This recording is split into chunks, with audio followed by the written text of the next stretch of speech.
Koppel, host of the Time for Coffee podcast, where you get firsthand career advice into the jobs and industries that interest you the most. And before we start today's show, I have a quick favor to ask you. If you haven't already, I'd be incredibly grateful if you give us a rating and a review on iTunes. And if you're like me, you need to do it now because you'll forget later and because it's the best way to help others who may be in search of career advice to find this free resource. So press pause if you haven't done it and do it right now. I'll wait. Thanks so much and enjoy today's show. Hey there, Java Junkies. Welcome back to another episode of T4C.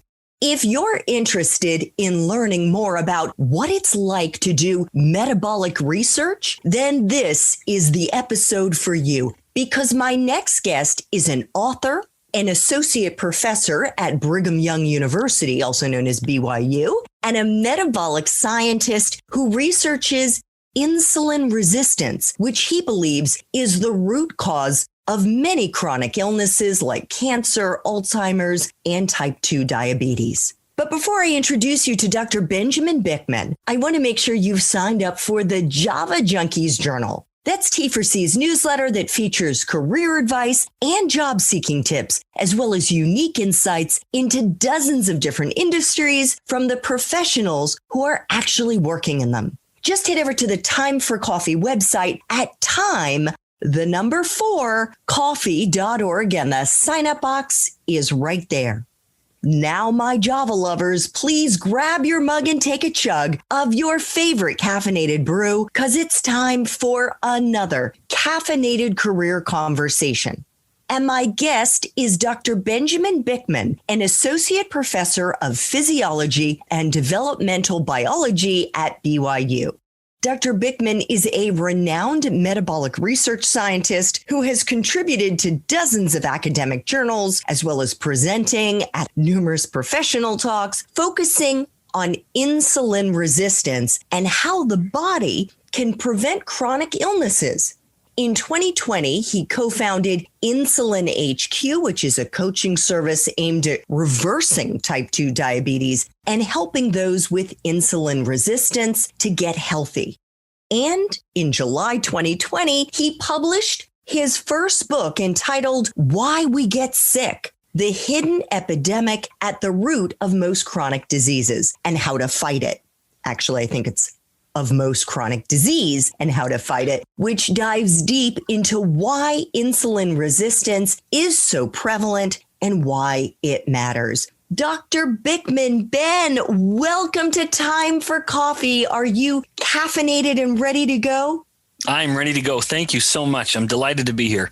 Well, I am delighted to have you. And I know you're a Mormon, which means you don't drink coffee. But how do you feel about coffee and the way that it affects our insulin levels and our metabolism? Is it a good thing or not?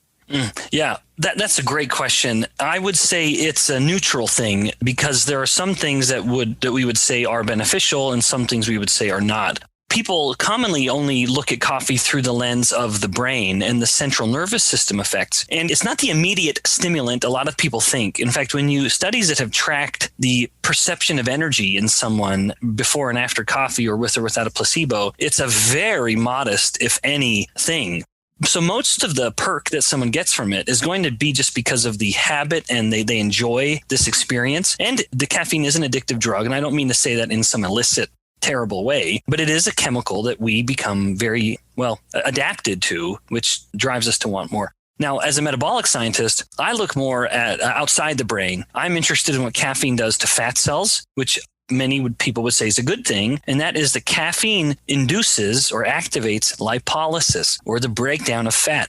Caffeine wants the body to start moving or mobilizing the energy that it has stored, most especially in fat cells. Now, on the flip side, caffeine does increase stress hormones and can exacerbate anxiety in people who are prone to anxiety. And that's likely, at least partly, a result of these stress hormones that when we drink caffeine or consume caffeine, we have an increase. It's acute. This is just a few hours, so it's not like there's some chronic problem from this, but we have an increase in the prototypical stress hormones, namely cortisol and epinephrine. The epinephrine increase is partly why we have the increased lipolysis, because epinephrine activates the burning of fat. But on the flip side, those two hormones also cause insulin resistance. And so insulin sensitivity, or the ability of the hormone insulin to work in the body, will drop by about 20% in the average person for a few hours. And then the caffeine clears, and then the insulin sensitivity, the hormones clear, the stress hormones, and then things go back to normal. So there are trade-offs, and I don't mean to take one side or the other of this. And I'm certainly not at all antagonistic to caffeine in general. I have a personal, for lack of a better word, addiction, but a love for Diet Dr. Pepper. But I sense that addiction in myself and really just try to control it to only allow myself to have a couple a week or similar. So I'm not speaking evil of caffeine in general. There are good things that seem metabolically beneficial. There are aspects that are metabolically negative. And then we just have to weigh the pros and cons. Well, it's nice to know that you're human, Ben. Oh, goodness. Oh, my wife would have just laughed in your face, Andrew. Yes, I am. Well, we're all human. I think that's just the reality. Yep.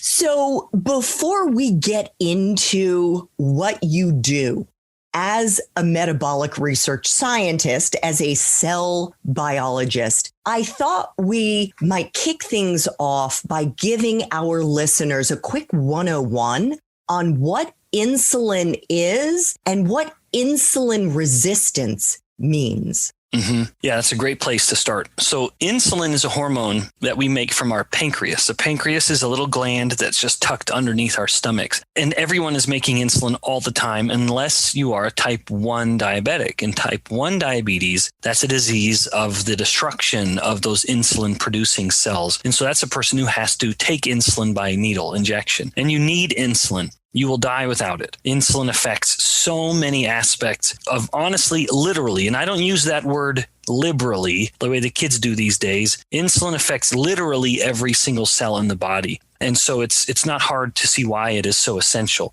Now, the most famous action of insulin is to control glucose levels, that when we eat something starchy or sugary, our blood glucose, or sometimes called blood sugar, will go up a lot. That is lethal. It will literally kill us if it stays too high. And so insulin swoops in to save the day by pushing the glucose into cells of the body, most especially our muscle cells and our fat cells. And having pushed the glucose from the blood glucose levels drop. Insulin, having done one of its main jobs, also drops. And then we go back to the state we were in before. But insulin affects countless other processes that have nothing to do with glucose. And that's where it becomes relevant in the context of insulin resistance. So insulin resistance is, in the most obvious definition, where a state in which insulin isn't working as well as it did before at some cells of the body.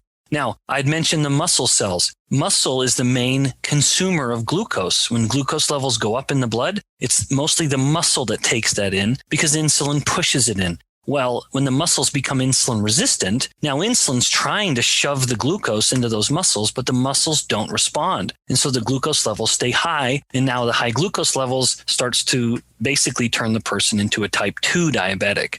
Now, however, some of the body's cells respond as well to insulin as they ever did. And one example of this is a certain type of cell in ovaries in women called the theca cells. And the theca cells are the cells that produce estrogens for her body. And a normal ovulatory cycle in a woman requires a huge increase in estrogen levels in order to ovulate. But if you don't have that big increase in estrogens, you have no ovulation. And insulin always inhibits that production of estrogens.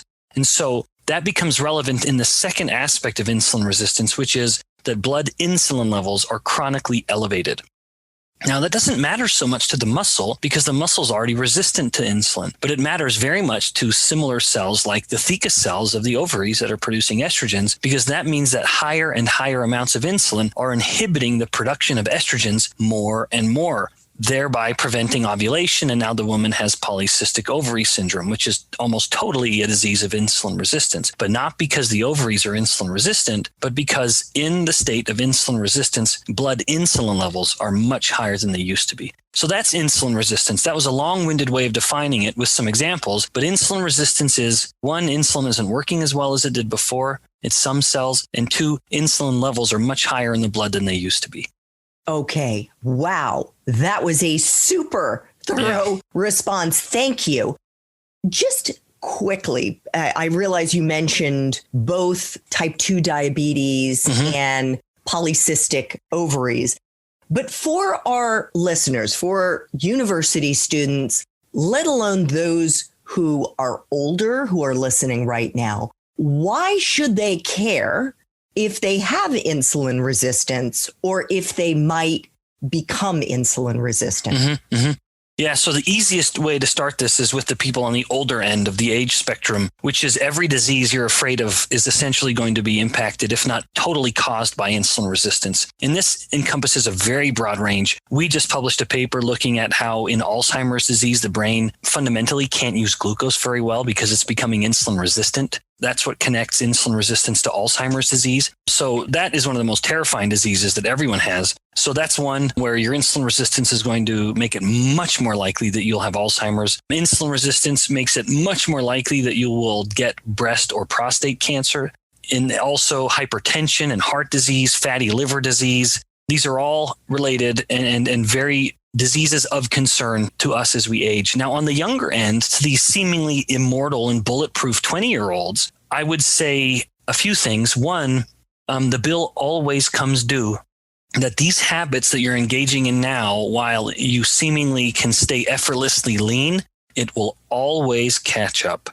I've been a professor now for 10 years, and as I see students coming back to say hello, I am amazed at how much weight they've gained and how much less healthy they are. So the bill always comes due. These habits of, never-ending cereal and ice cream and junk, the bill comes due. So it seems like you're metabolically bulletproof now, but you aren't, and it will catch up to you. But even still, there are reports that in people, this was a study in young women actually, as young as their 20s, if they have insulin resistance, you can detect mild cognitive impairment. While you are learning and spending a horrific amount of money or your parents' money, getting a degree, hopefully in something that matters, you need your brain to be working well. That is your moneymaker. That is your primary investment at the moment. You need it to be working at its best. And if you are insulin resistant and you're getting there, and it's more subtle than you think, you are hurting your brain's ability to learn and understand concepts. Not to mention, in young women, you will be driving infertility, not that you maybe care yet in your early 20s. In young men, you will be driving erectile dysfunction, or rather erectile dysfunction is considered one of the earliest symptoms or manifestations of insulin resistance. And these things will matter. Again, maybe you're not thinking about fertility yet. I suspect you will soon. Regardless, PCOS is a very uncomfortable situation that has beyond fertility. It's a painful thing. And of course, erectile dysfunction in a man, that problem speaks for itself. So without talking about food groups, what are the substances that cause insulin resistance? Yeah. What are they at their most base form? Yep. So I think there are three primary causes of insulin resistance, and only one of them has to do with food. And I'll end with that one. And it's one I've already touched on a bit. So the other two, and I end with the last, I'm teasing it because that's the one you can control the best. The first two are harder to control, and that is stress and inflammation. And those are words that are so commonly thrown around these days. Those are almost pop culture words that have almost transcended any meaning. And so when I say these words, I'm going to be very, very precise. So inflammation, when I say that, I mean that there's an actual increase in the circulation of hormones or proteins that increase inflammatory reactions within cells of the body. And that can come from things like autoimmune disorders or food sensitivities, where if someone has an autoimmune disease, like rheumatoid arthritis or even juvenile onset rheumatoid arthritis that some of these students might have, when the autoimmunity is active, and the body has an enhanced immune or inflammatory state, insulin resistance goes up. And then when the body has less autoimmune activity, insulin sensitivity or gets better, or insulin resistance resolves somewhat. So inflammation is a key cause of insulin resistance. Stress is a key cause. And that is because of the stress hormones, epinephrine and cortisol. Those are the poster child, the prototypical stress hormones. They both cause insulin resistance through distinct mechanisms. So if you are stressed, you will have more insulin resistance. Now that doesn't just mean an emotional stress. And I know students have a lot of that, but it's also a physical stress, like you're exercising too much or you're sleeping too little. And I know that latter in particular can plague students, if not most of us. But also I very much am empathetic to the emotional duress that students experience. I vividly remember, in my early 20s as a student, the kind of early, I call it an early life crisis that I experienced nearing the end of a degree, my bachelor's degree, and then wondering, what the hell am I going to do with this degree? And I had just gotten married and I was anticipating this life as a family man. And I thought, there are going to be demands of me as my wife and I at the time or even fiance, we were kind of very traditional, and that I would be the breadwinner and she would be the homemaker. And the weight of that future responsibility really settled on my shoulders. So I'm very empathetic and genuine when I mention that students experience stress. That's a stressful time of life when you're trying to discover who you are. You are in your decade of decision where the most important choices of your life will be made in that window of time from around 16 to 26, who you're going to marry, what you're going to study as a job. Those are kind of, and a few others, what to do, starting a family, big decisions. It's a stressful time. So another cause of insulin resistance. And the last one, the one that you can control the best, because it's hard to just control inflammation. It's hard to control stress. And that is insulin levels themselves. And now it comes to food.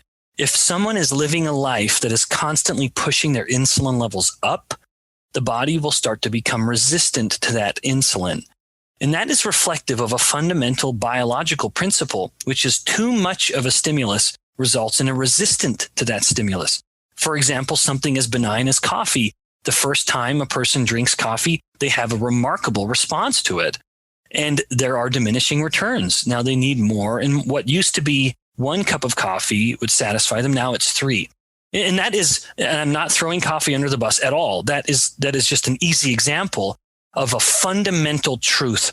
We see this in any substance can induce this kind of resistance.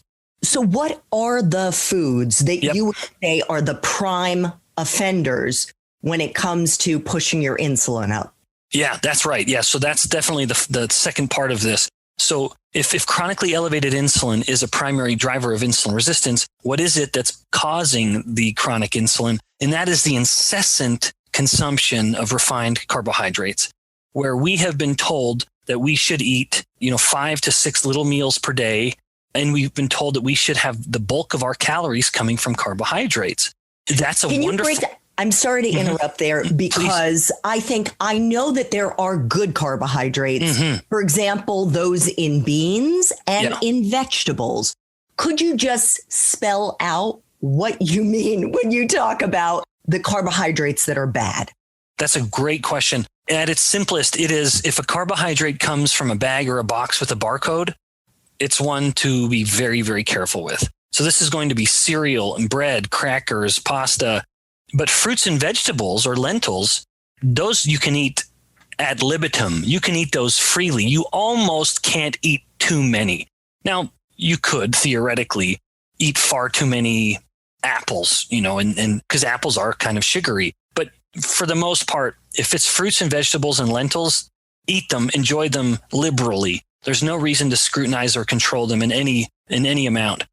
However, it's those refined carbohydrates, again, that come from bags and boxes with barcodes. If you are eating those, it goes a little something like this, where overnight, as you've been sleeping, insulin has finally come down. The body's becoming a little more insulin sensitive. We go into a higher state of fat burning, which is something I haven't touched on at all, how insulin controls the fuel we burn.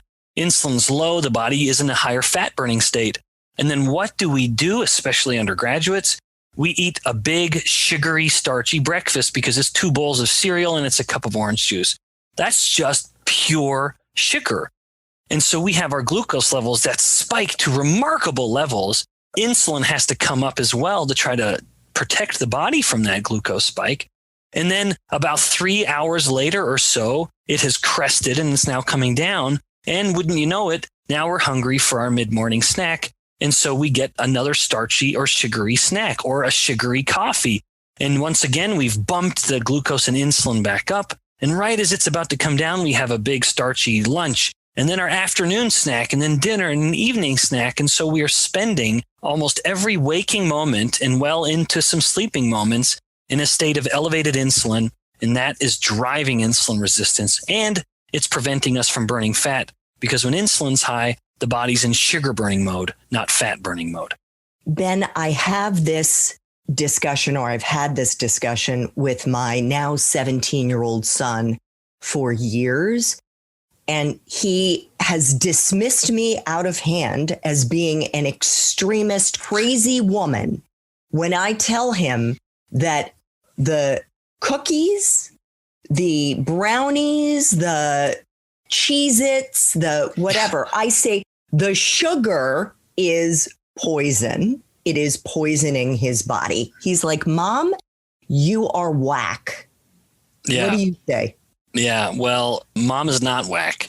Earlier, I'd mentioned that young teenagers and undergraduates think they're metabolically immortal, but it always catches up. And these are foods that are in no way helpful for growth or good health. There is nothing from those Cheez-Its, the goldfish crackers, the bread, or whatever that the body needs. There is zero biological need for carbohydrates in a human. Now, I'm not saying don't eat them. I'm not saying that. But strictly speaking, humans have a biological need for certain fats. We must eat them to survive. We have a biological need for certain proteins. We must eat them to survive. There is no such thing as an essential carbohydrate. So we shouldn't let that be the basis of our diet. Not that we don't eat them, but for a young growing individual, I would just say we need to make sure our kids are eating fat and protein. What is the downside, though, of eating, let's say, 40 teaspoons of sugar a day? Yeah. So they will probably have much more acne because of it, because bacteria, and acne is a bacteria, feed on glucose. That is the only fuel bacteria can use.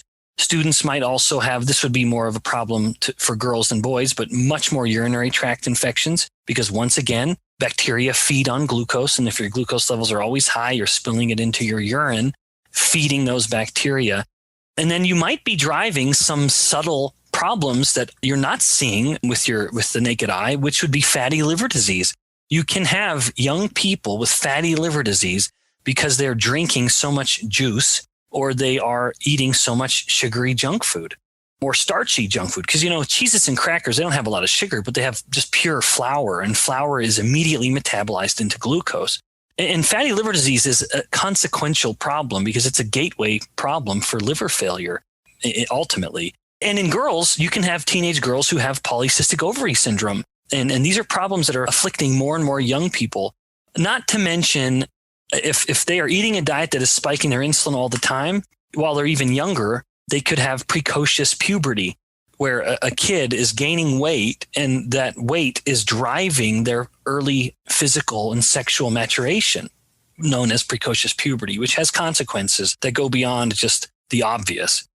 I could keep talking about this all day long, but I know our listeners want to learn more about what you do in your day job, or at least one of the day jobs that you have. Your title is Associate Professor and Metabolic Research Scientist. What is a metabolic research scientist, Ben? Yeah. So, let me actually also mention, this is a little outside your question, but my rank currently is Associate Professor. And a lot of people don't know that there are ranks within academia. We just say I'm a professor. Most people aren't, although I will be next year. I'll probably get that last rank. But when a professor is first hired, professor is hired at the rank of assistant professor. Now, there's no practical difference between any of these ranks. You teach, you do research. It's just a rank. And then At the time a professor gets tenure, usually, and tenure is essentially you now have a guaranteed job. Now, there can be exceptions to that would cause the professor to lose his or her job, but it's very, very rare. You almost have to try to lose your job at that point. Now, I actually don't love tenure. I don't think anyone should ever have a job they're not actively working to keep, but that's beside the point. At the time a professor, usually around 6 years, they will have the opportunity to advance to the rank of associate professor. At that same time, they will get tenure. And then about 5 to 6 years after that, where I am now, you will then put in an application of sorts to make that final advance to just full professor or just professor. Because that nuance of rank is not familiar to most people, we always just say professor. So that's kind of the nuance of academia. Now, to be a metabolic scientist is to simply have a focus on some biochemical process within a cell that is involved in the building up of molecules or the breakdown of molecules within the cell. And those two processes, anabolism and catabolism, both go into what is collectively just referred to as metabolism. My focus is essentially studying how insulin, the little modest, humble hormone insulin, affects those reactions. And in general, insulin is attempting to constantly promote anabolism. It only wants the cell to build things. It never wants the cell to break things down. That's a problem. And that's a problem in a state of chronically elevated insulin, because now you have a cell that's aging, it's getting older faster, and you have fat cells that can never break down their fat to share it. So the body is prematurely aging and it's getting fatter. Oh boy. So can you take us into, a typical day in the lab for you? Have you been able to get back into the lab? We're doing this interview in the middle of June of 2021. And what is it that you're in the process of researching right now? Yeah. So a day in the life for me, it would depend on the time of year. Because it's summer and I'm not teaching right now, it's mostly just research and writing. And the writing involves usually two things: writing manuscripts, so actually compiling all the data that we've put together and now writing the story that goes with it, the scientific story that we're now going to have it submitted for peer review at a scientific journal, and then hopefully at the end of it all get accepted for publication. That's the currency of science. The currency certainly of a scientist. It is your productivity can be measured in what are you publishing. And then alternatively, you're also usually working on grants, always just trying to chase down a little more money to do the work that you want to do. Now, that is during summer balanced by some time in the lab, where I'm in the lab with my students and we are doing experiments to measure how are mitochondria working? What is the metabolic rate of fat cells or muscle cells when we do different things to them? So in fact, I'll get precise there because you'd asked about certain projects. One of the big projects we have going on now is to study how ketones affect memory and learning, and specifically how these ketones, these little molecules that have a caloric value, they're nutrients that can flow in the blood when our insulin levels are a little lower. We're studying how ketones actually feed or fuel the cells in the hippocampus. The hippocampus is this teeny little section of the brain that is involved in memory and learning and cognition and thinking. So we're discovering more and more how ketones are not only a preferred fuel for the brain, but a better fuel. The brain has two fuels, glucose or ketones, and the brain does better when it has some ketones around. All the more reason to fast sometimes, or to just control those carbohydrates to help your insulin stay low for a bit, and then you start making some ketones.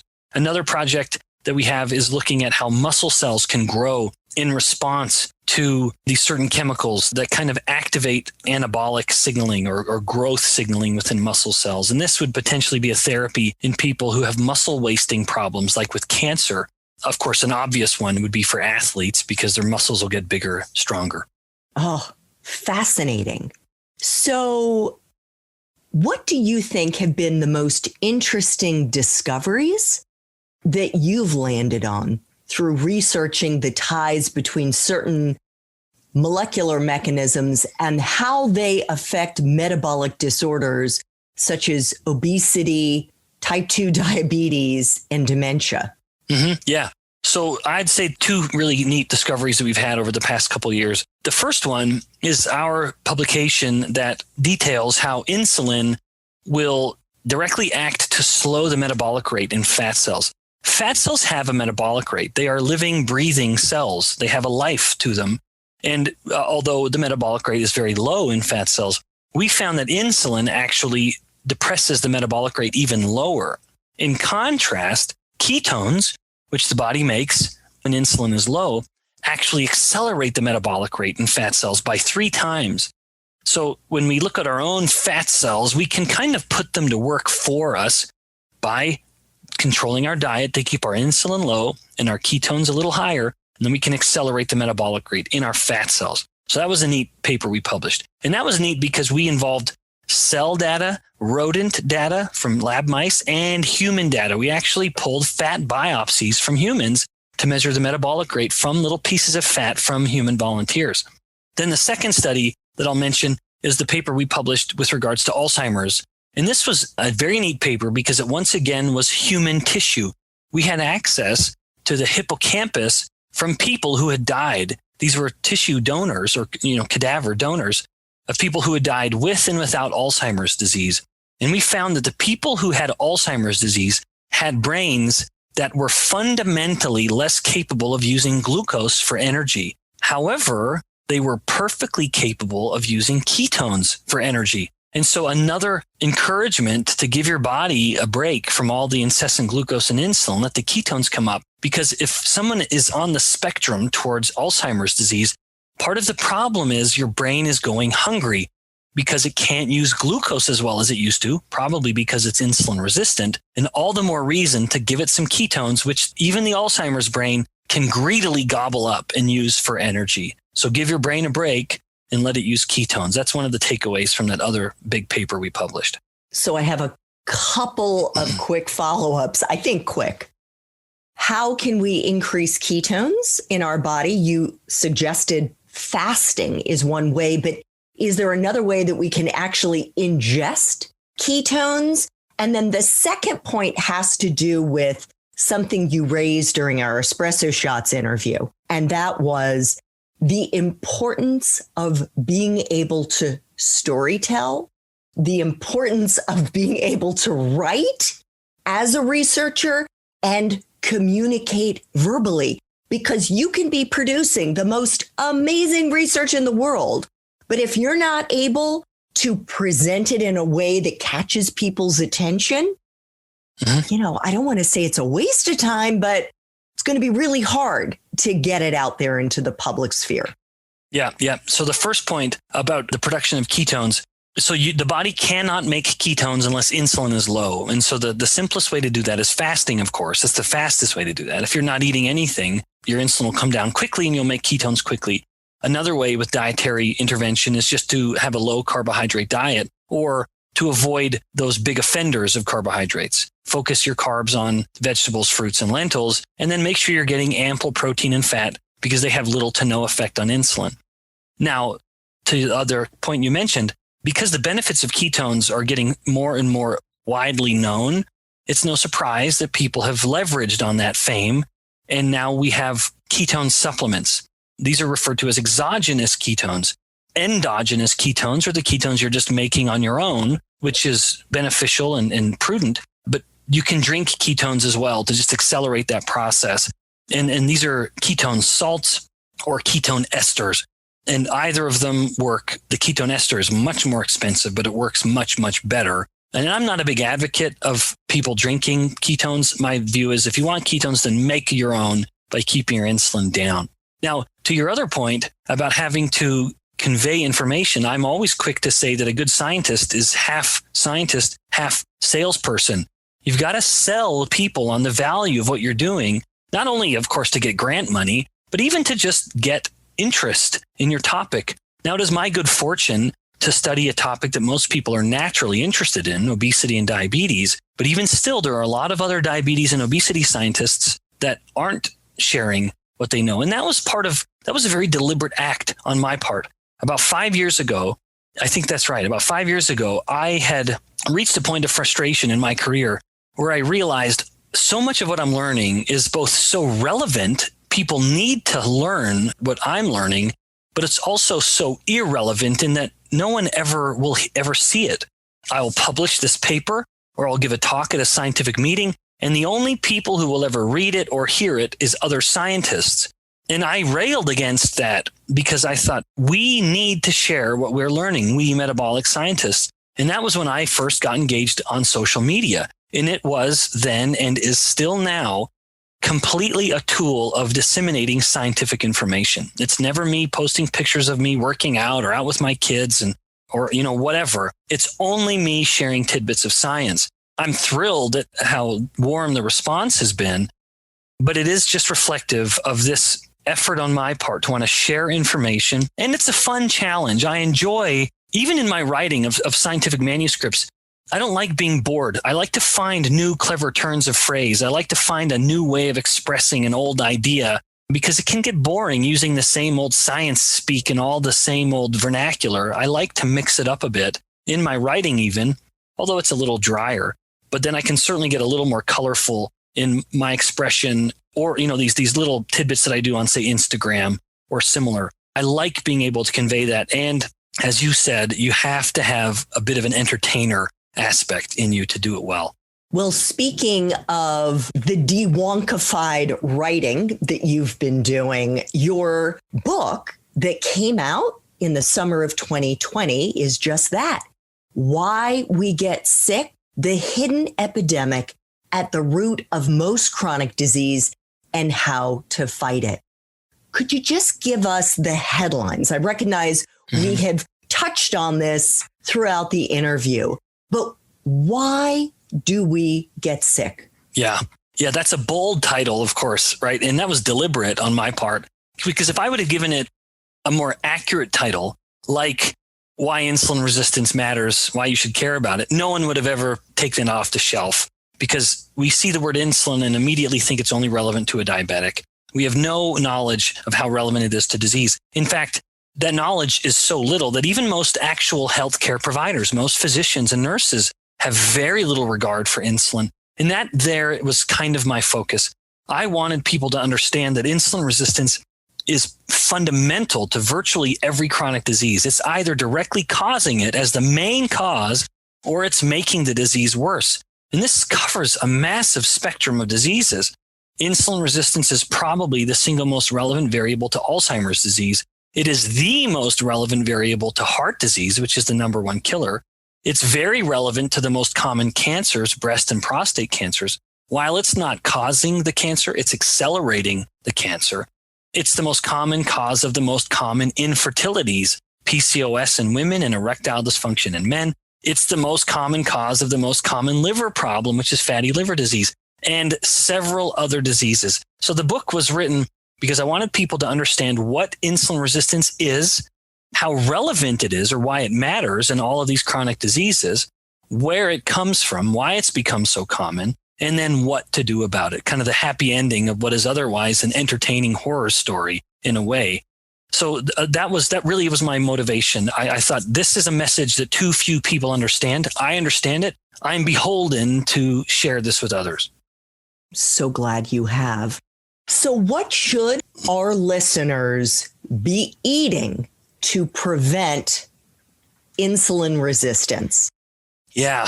So especially for the young kids, it is prevention. And then for the older kids, it's reversing it, which is absolutely possible. So on the extreme end of insulin resistance, you have type 2 diabetes. This is when the insulin is working so poorly now in their body that they just can't keep their blood sugar in control anymore. Now the blood sugar goes up really high and now they have type 2 diabetes. Even type 2 can be totally reversed by changing lifestyle. It is a lifestyle problem. Insulin resistance is a dietary problem. So the pillars, I would say there are 4. 1, control your carbohydrates. I'm not saying you can't eat any, but if your carbohydrates have been coming from bags and boxes with barcodes, put them on the bench. Don't eat them, or be very, very cautious with them. Focus more on fruits and vegetables, natural carbohydrates, the way nature would want you to take them. Second, make sure you're getting enough protein. So prioritize protein. I love alliteration. So control carbohydrates, prioritize protein. And there's a nuance here, which is a little unpopular nowadays, but I have to say it as a scientist, that protein should be coming from animal sources. I know that it is increasingly less popular to acknowledge that humans are omnivores at our very core and that we will die. If a person adopts a completely vegan diet, they will die. That is not compatible with human survival. They have to be supplementing heavily in order to make up what they're now lacking. So prioritize protein and make sure this is coming from meat and eggs and dairy. Third, in this, I would say grass-fed. Yeah. Oh, sure. Yeah. If you can. Yeah. Now, to a student, I'm always very sympathetic. And they say, well, thanks, Bickman. I can't afford that. And I say, you know what? Don't worry about it. You just get that protein. And then when you can, level it up. And then the third point is related to the second, which is don't fear fat. These best proteins in nature that I just mentioned will always come with fat, and we should eat it that way. Egg white should come with egg yolk. Meat should come with fat, and milk protein, whey, should come with milk fat, with dairy fat. We should get the protein with the fat. It helps the protein work better. We literally digest the protein better. And fat and protein together are more anabolic at muscle than protein alone. So for these young college-age kids, these guys especially that are lifting and wanting to have very impressive physiques, if you're just taking a protein shake, you're wasting money. You need to get fat with your protein. So you're either adding protein or adding fat to it in the form of cream or ghee or butter, or you're getting a protein shake that has fat already in it. So don't fear fat. And then lastly, intermittent fasting. Don't feel like you need to eat every 3 hours or whatever. It's okay to take a break from food. And my advice is to control your eating on either end of the day. Either fast through breakfast, and if you fast through breakfast, have a very big hearty lunch so that your dinner can be a little more modest, or you have a big hearty breakfast, a modest lunch, and an even more modest dinner. But give your body a break from eating incessantly, and from time to time, even do a 24-hour fast. You can even drink coffee, but don't add sugar to it. Try to control any calories coming in, but drink water, even coffee, but have a full 24-hour fast from time to time. You will be amazed at how good you feel, how lean and sharp you feel at the end of that. Fantastic. Have you heard of Dave Asprey? Yep. In fact, I was on his podcast about a month or two ago. Well, I also had the good fortune of interviewing him on Time for Coffee, and I'm guessing you guys totally geeked out on the value of fasting, the value of adding ghee, because Fast This Way, his book, is all about that. I would say, just in terms of when it comes to the dairy piece, there are others out there whom I'm sure you've also heard of, Dr. Mark Hyman and others who are in the integrative, functional medical health space, who would say, try to reduce, if not eliminate, the dairy because it's also inflammatory. But just to provide another perspective. Yeah. So I don't say that, but it's not a sentiment I disagree with. Everybody has some sensitivities to certain foods. Dairy can be one of those culprits. It's up there with wheat, where that's one of the more common sensitivities. So if someone suspects they have any kind of sensitivity at all, then absolutely dairy is something you should control. But I don't like to say it's inherently pro-inflammatory, because I'm not compelled by any data that would suggest for the average person that it is. They drink dairy, for example, you don't see an increase in cytokines in their blood in the average individual. So to me, I would say, well, it's maybe inflammatory, but not. If you have a sensitivity to it, then it is inflammatory. That's awesome, because I love Jenny's ice cream, which does have sugar in it. So I would minimize that. But yeah. That's great to know. No, but listen, though, ice cream is one of my scheduled indulgences. I deliberately work ice cream into my diet. I'm very prudent with it. It's very deliberate. It has a beginning point and an end point. It's a finite amount because it's, of course, one little pint. But ice cream is my absolute weakness. We all have them. So very quickly, Ben, let's flash back to when you were in college. You went to Brigham Young University, where you got a Bachelor of Science in exercise science. Mm-hmm. Did you know what you were going to do with that degree when you graduated? Oh, my heavens. This is such a long answer, and I give such long answers all the time, so I'm going to really make it brief. That was an early life crisis for me. I was nearing the end of my degree. Now, I started my degree a little later. I was 21 when I started my undergraduate, because I'd spent 2 years as a missionary for my church in Russia. So I got a late start. which I don't begrudge because it meant I was frankly a lot more mature than the average undergraduate. And that's not my ego speaking. When you've seen such an remarkable, diverse and an economically poor area like I did in Russia in the mid-90s, it changes the way you look at life and it changes the way you view your own actions. So I started school as a 21-year-old. I was married because I knew I wanted to be a family man very much. And I was married at the end, nearing the final year of my undergraduate degree. And I was looking at my degree in exercise science and asking myself, what on earth am I going to do with this degree?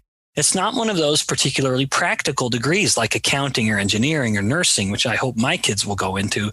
It's a degree where it's a bit vague, and that worried me profoundly. And it became a matter of, well, for me, a lot of praying because I'm very religious, but maybe for lack of a better word, reflection and meditation. I was very thoughtful and pleading almost in seeking some kind of insight.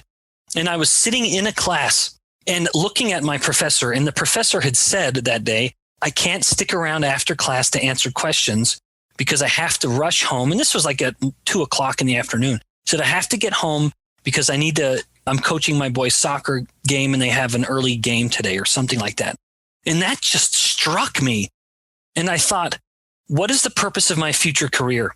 To me, it was to provide for my family. That is why I do what I do. Now, there are numerous ways to provide for a family, but I knew that my wife and I had embraced a very traditional kind of role. I would be the breadwinner and she'd be the homemaker, the latter being a much harder and often thankless job, frankly. So I make sure to be very expressive in my gratitude to her. I knew that I would have that primary role of breadwinner. That was remarkable stress on me, that anticipation. And so that impression, that moment, I see my professor and he mentions this. And I thought, man, he's got it well balanced. This is a good job. It's a very stable job. And you have a huge amount of freedom.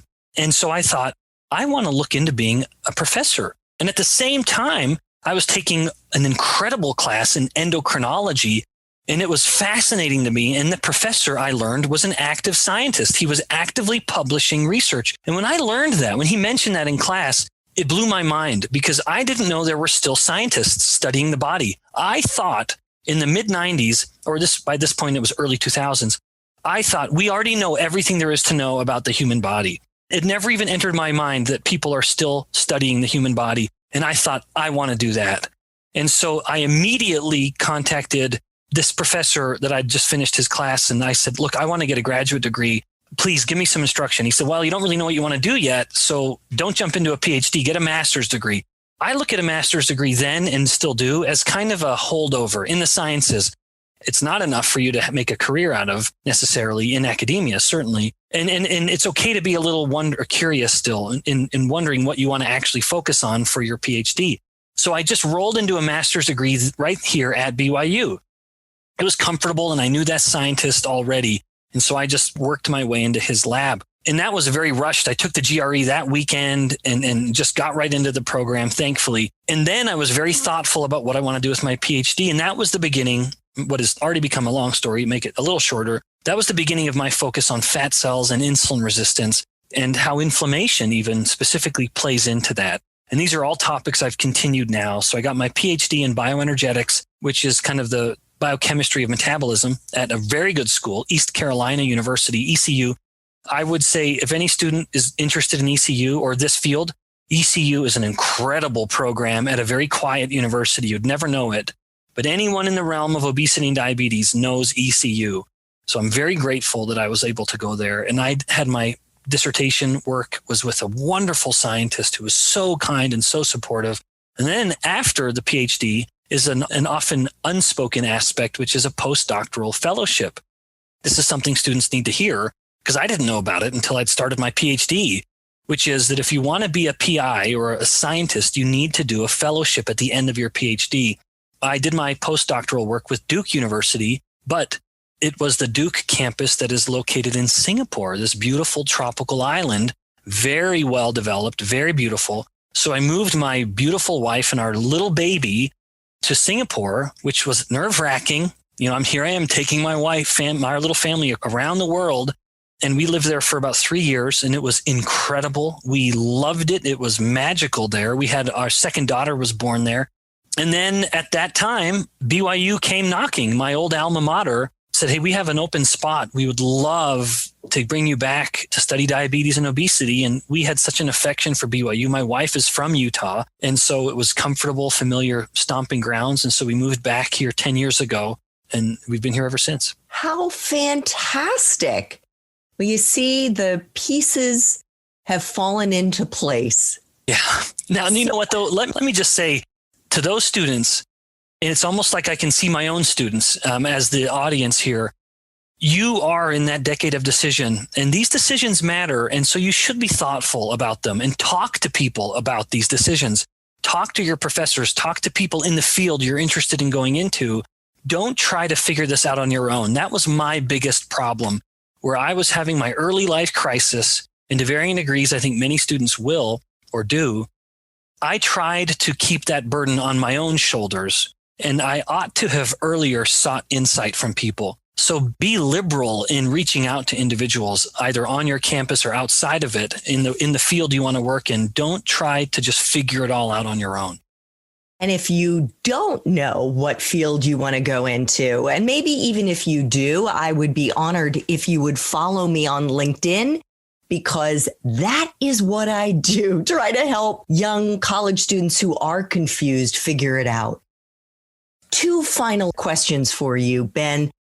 Could you share a time in your professional life when you struggled, and maybe that was it when you were still a student, but perhaps as a professional at the bench, maybe you failed or flopped, which scientists do over and over again. And most important here, how you persevered, and if there was a lesson that you may have learned in the process. Yeah. So there are countless little failures. That is the nature of science. Constantly trying to prove a theory false. Sometimes you prove it false, frankly, and you get a little bummed. You get disappointed, or the experiments just don't work. That certainly has happened. So maybe the biggest crisis happened when I started my PhD. I actually started it at the University of Colorado in Boulder, and it ended up being a terrible experience. And at the end of that, the individual in whose lab I was working essentially told me, hey, you're not cut out for science. You need to just quit. It was very direct and very disheartening, because I'd never been told I was a failure. I'd never encountered that kind of defeat. It was a very scary moment for me, but I refused to be deterred. I had an inherent appreciation of my value, and being married honestly helped that, actually. And I was able to take that sentiment and scrutinize it and ask, what is true about this sentiment and what is not true? And I simply rolled into another graduate program at ECU, and it couldn't be happier that it worked out the way it did. But that was an opportunity to just leave the field and say, all right, fine, I'm not cut out for it. But I knew that I was. And so I guess the lesson there and my encouragement is, if you've got that conviction and confidence, and you have to have that confidence in your capability, then don't be deterred. Thank you so much for sharing that. Final question. If you could go back to university, back to BYU, which is where you are, but as a student, and do it all over again, but based on the wisdom you have right now, what advice would you give yourself? Oh, that's a great question. You know what? I would say it'll all work out, because I was so scared. I was so uncertain. And really, I wouldn't for $1 million go back to that kind of uncertainty. And I had no idea of how well it would work out professionally, because I do love my job. I love that I study something that people care about. I love that I have a way of sharing that information with people. And I couldn't imagine doing what I'm doing now back then, 25 years ago. My only advice, it's not really advice, it would have just been encouragement, which is it'll all work out. What a wonderful note on which to end. Dr. Benjamin Bikman is the author of the book, Why We Get Sick, the Hidden Epidemic at the Root of Most Chronic Disease. He is also the co-founder of Insulin HQ, a coaching service designed to help reverse type 2 diabetes and other chronic diseases. And he's also the co-founder of another company called Health Code, which sells nutritionally complete shakes. We will have links to all of the above in show notes. We didn't even get into how he became a co-founder of these companies, but it just goes to show you, you cannot predict where and how your professional life is going to continue to evolve. And perhaps we can have you back, Ben, to talk about the companies at some point. I want to thank you so much for making time for coffee today with me and the T4C community. This was fantastic. My pleasure. Thanks so much. Thanks so much for listening to this latest episode of T4C. And if you're interested in learning more about my coaching services for confused college students and recent grads, feel free to check out the Time for Coffee website under the coaching tab at time4coffee.org or text me at 202-236-5712. That's 202-236-5712.